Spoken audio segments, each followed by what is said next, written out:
संतों के संकल्प से पापियों का हुआ उद्धार। क्रूर जगाई मघाई के कल्याण की कहानी आइए सुनते हैं। सुनने से पहले चैनल को सब्सक्राइब और वीडियो को लाइक जरूर करें। अब आइए सुने। श्री कृष्ण चैतन्य महाप्रभु के समय में नवद्वीप में जगाई और मघाई नामक दो क्रूर व्यक्ति निवास करते थे।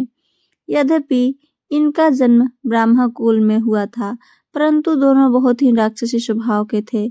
जगाई और मघाई दोनों भाई एक दूसरे के बहुत करीब थे। शराब पीना, मांस खाना, व्यभिचार करना और गरीब लोगों को सताना उनके दैनिक कर्म थे। उनके राक्षसी स्वभाव का कोई अंत न था।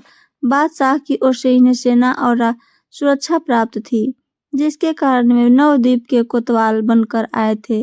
बिना किसी नियंत्रण के वे शहर में अत्याचार करते और लोगों को पीड़ा पहुंचाते। धर्म, साधु संगति और नाम जप क्या है उन्हें कुछ पता नहीं था। वे जहां भी किसी धनी व्यक्ति के बारे में सुनते, अपनी पूरी सेना के साथ वहां जाकर लूटपाट कर लेते थे। नित्यानंद महाप्रभु की जगाई मघाई से हुआ भेंट। जगाई और मघाई का शिविर महाप्रभु चैतन्य देव से वास स्थान के पास पड़ा। आसपास के मोहल्लों के लोग भयभीत हो गए कि ये राक्षस अपनी सेना के साथ पता नहीं क्या क्यों आया और क्या करेगा। एक दिन ये दोनों मंदिर में उन्मत्त होकर नगर में घूम रहे थे, तभी नित्यानंद महाप्रभु और हरिदास ठाकुर जी से उनकी भेंट हुई। जगाई और मघाई ने उन्हें संत वेश में देखकर गालियां देना शुरू कर दिया। नित्यानंद महाप्रभु ने लोगों से पूछा, यह कौन लोग है जो संत वेश को देखकर गालियां दे रहा है? लोग बोले, प्रभु इनसे दूरी बनाए रखिए, यह दोनों बहुत क्रूर और हिंसक है। लोगों ने नित्यानंद महाप्रभु को चेताया कि इनसे दूर रहें, क्योंकि ये किसी को भी सम्मान नहीं देते और किसी पर भी हमला कर सकते हैं। नित्यानंद महाप्रभु ने कहा, असली अधिकारी तो यही है। हम इन्हें भगवान के नाम जप का उपदेश करेंगे। यदि ऐसे लोगों का भगवत नाम के द्वारा उद्धार नहीं किया जाए तो फिर नाम की महिमा ही नहीं रहेगी। भगवत प्रेम महात्माओं का संकल्प मात्र बड़े से बड़े पापी को परम पद में पहुंचाना होता है। नित्यानंद महाप्रभु और हरिदास जी ने तय किया कि वे जगाई और मघाई को नाम उपदेश देंगे, चाहे वो कितने भी दुष्ट क्यों न हो। नाम जप का प्रचार और कठिनाई। नित्यानंद महाप्रभु और हरिदास ठाकुर जी एक दूसरे का हाथ पकड़कर सावधानी से चल रहे थे, ताकि यदि कोई अप्रिय घटना हो तो वे तुरंत भाग सकें।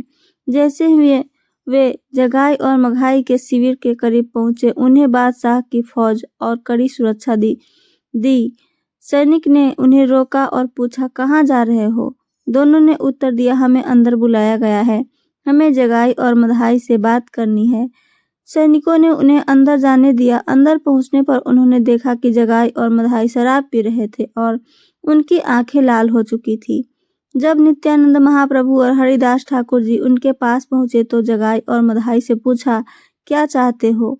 नित्यानंद महाप्रभु ने कहा, कृष्ण कहो, कृष्ण भजो, कृष्ण लेहु नाम, कृष्ण माता, कृष्ण पिता, कृष्ण धन प्राण, हरे कृष्ण हरे कृष्ण हरे कृष्ण हरे हरे, हरे राम हरे राम हरे राम हरे हरे। यह कहकर वे हरि नाम संकीर्तन करने लगे।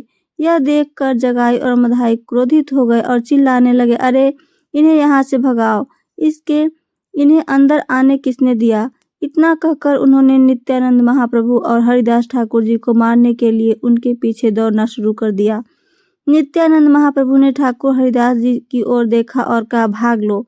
दोनों तेजी से वहां से भाग निकले।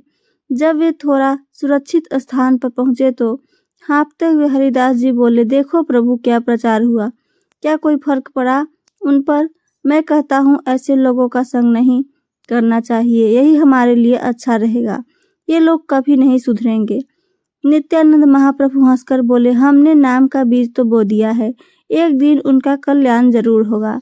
चैतन्य महाप्रभु को सुनाया गया जगाई मघाई का वृत्तांत। ज्यों ही नित्यानंद महाप्रभु और ठाकुर हरिदास जी चैतन्य महाप्रभु के समीप गए तो महाप्रभु ने कहा, देखो प्रचार मंडल के मुखिया आ गए, आज के नगर प्रचार का क्या वृत्तांत है? हरिदास जी ने कहा, प्रभु नित्यानंद महाप्रभु बहुत चंचल हैं, आज हम पीटते पीटते बचे हैं। यह कहते हुए हरिदास जी ने उन्हें पूरा वृत्तांत सुनाया। जब चैतन्य महाप्रभु ने सुना तो हंसते हुए कहा कि नित्यानंद जी, कृपा होने पर ऐसी कोई पापी नहीं है जिसका उद्धार न हो सके। यह कहकर महाप्रभु श्री कृष्ण चैतन्य देव ने मानो निश्चित कर दिया कि जगाई मघाई का उद्धार जरूर होगा। नित्यानंद महाप्रभु और ठाकुर हरिदास जी की गांव वालों ने आकर बताया कि कीर्तन वालों के ऊपर विपत्ति आने वाली है। अब तो कीर्तन करने वालों का नगर में रहना ठीक नहीं है। नित्यानंद महाप्रभु ने कहा कि किसी को डरने की जरूरत नहीं है। श्री कृष्ण कृपा से कीर्तनकार सुरक्षित हैं। मधाई ने किया नित्यानंद महाप्रभु पर प्रहार।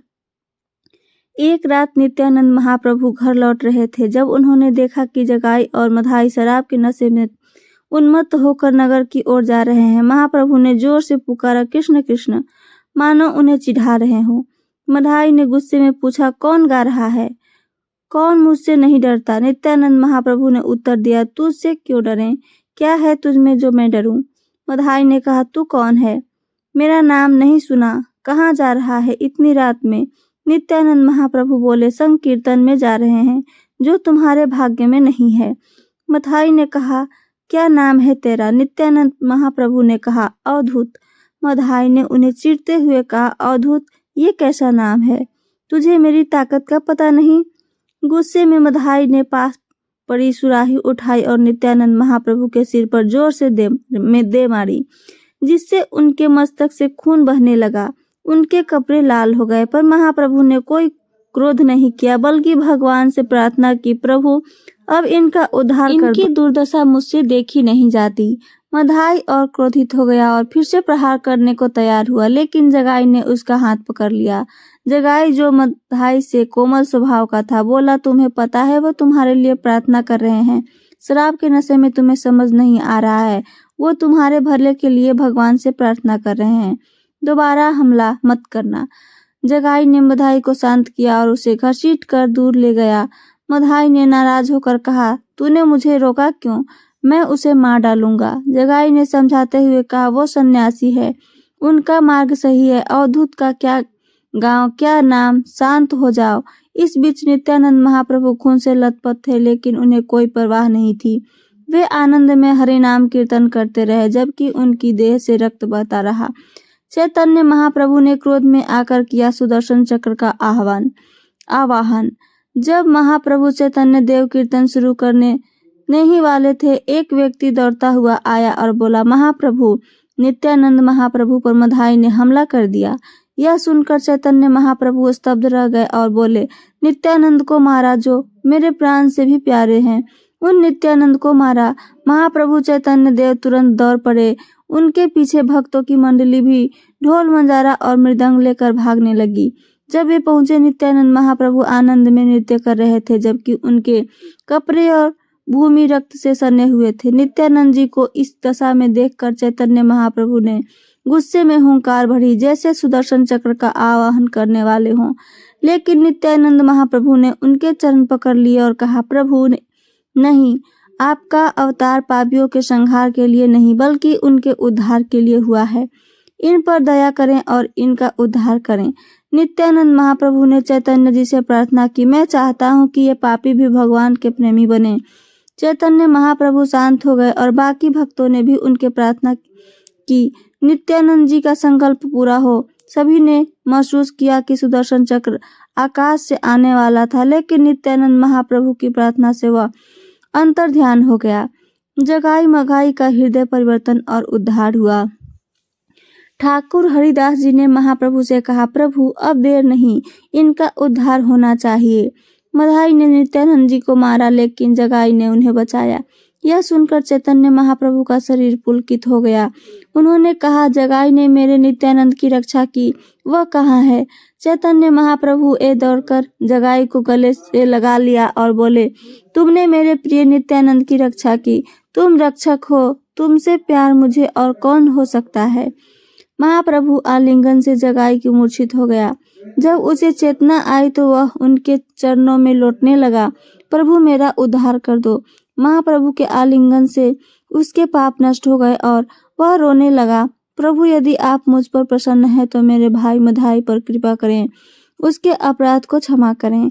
मधाई कांपने लगा। उसे ग्लानि हुई कि उसने महापुरुषों पर प्रहार किया। सोचते सोचते वह गिर पड़ा और चैतन्य महाप्रभु के चरण पकड़कर बोला, प्रभु मैं भी पापी हूँ, मुझ पर भी कृपा करो। दोनों भाई बार बार उनके चरणों में लौटने लगे। पूरा नगर उन राक्षसों को इस दशा में देखकर अभी अचंभित हो गया। यह सब महाप्रभु चैतन्य देव की कृपा का स्वरूप था। महाप्रभु ने रोते हुए कहा, मधाई मैं तुम्हें क्षमा नहीं कर सकता क्योंकि तुमने नित्यानंद महाप्रभु पर प्रहार किया है। यदि वे तुम्हें क्षमा कर दे तो मैं भी तुम्हें क्षमा कर दूंगा। मधाई भागकर नित्यानंद महाप्रभु के चरणों में गिर पड़ा और रोने लगा। नित्यानंद महाप्रभु ने कहा, भैया मैंने तो तुम्हारे अपराध को माना ही नहीं। जब मधाई जोर से रोने लगा तो नित्यानंद महाप्रभु ने उसे गले से लगा लिया। फिर नित्यानंद महाप्रभु ने इशारा किया और मधाई चैतन्य महाप्रभु के चरणों में गिर पड़ा। चैतन्य महाप्रभु ने नित्यानंद जी का इशारा समझकर मधाई को गले से लगाया और कहा, नित्यानंद तुमने जगाई और मधाई का उद्धार कर दिया। मैं आज से इन्हें अभय प्रदान करता हूँ। अब कोई पाप इन्हें स्पर्श नहीं करेगा। नित्यानंद महाप्रभु ने कहा, प्रभु यह आपका प्रताप है, यह आपकी कृपा है कि आप सदैव अपने जनों को श्रेय देते हैं। चैतन्य महाप्रभु ने दोनों भाइयों को गले से लगाया और कहा, आज मैं तुम्हें समस्त पुण्य प्रदान करता हूँ और महाभागवत की पदवी देता हूँ। अब तुम पर पूर्ण पाप रहित हो गए हो। जगाई और मधाई फिर उनके चरणों में गिरते रहे और उनका हृदय निर्मल होता चला गया। महाप्रभु का प्रभाव और ऐसे राक्षसों का उद्धार देखकर पूरा नगर आनंदित हो गया। बड़े जोर से मृदंग और ढोल बजते हुए भगवान के नाम का कीर्तन हुआ। जगाई और मधाई के पापों से चैतन्य महाप्रभु का गौर रंग हुआ सांवला। चैतन्य महाप्रभु ने जगाई और मधाई से कहा, तुम दोनों गंगा की धारा में खड़े हो जाओ। गंगा जल उठाकर कहो, आज तक जीवन में जो पाप किए हैं मैं उन्हें आपको प्रदान करता हूँ। दोनों ने गंगा जल फेंक दिया और बोला, नहीं मुझे दंड मिले, मैं पापी हूँ, मुझे दंड मिले। बस इतनी कृपा बहुत है कि आप शांत हैं। मैं जीवन भर नाम जप करूंगा और आपकी शरण में रहूंगा, लेकिन मैं अपने पाप आपको नहीं दे सकता। महाप्रभु ने कहा, हमारे आदेश का पालन करो। सभी भक्तों ने भी कहा कि उन्हें चैतन्य महाप्रभु के आदेश का पालन करना चाहिए। चैतन्य महाप्रभु ने गंगा जल लेकर संकल्प किया कि उन्होंने जो आज तक पाप किए हैं सब मुझे प्रदान करो। चैतन्य महाप्रभु का गौर रंग कुछ क्षण के लिए सांवला हो गया क्योंकि उनके पाप बहुत थे। महाप्रभु ने गंगा में खड़े होकर जगाई और मधाई के सभी पाप के लिए ले लिए और उन्हें महाभागवत बना दिया। उनका शेष जीवन अश्रु प्रवाहित करते हुए भगवत नाम जप करते हुए बीता। तो ये थी मेरी आज की कहानी। मेरी कहानी आप सबको पसंद आई हो तो चैनल को सब्सक्राइब और वीडियो को लाइक, साथ साथ अपना कमेंट करके जरूर बताएं। सुनने के लिए धन्यवाद।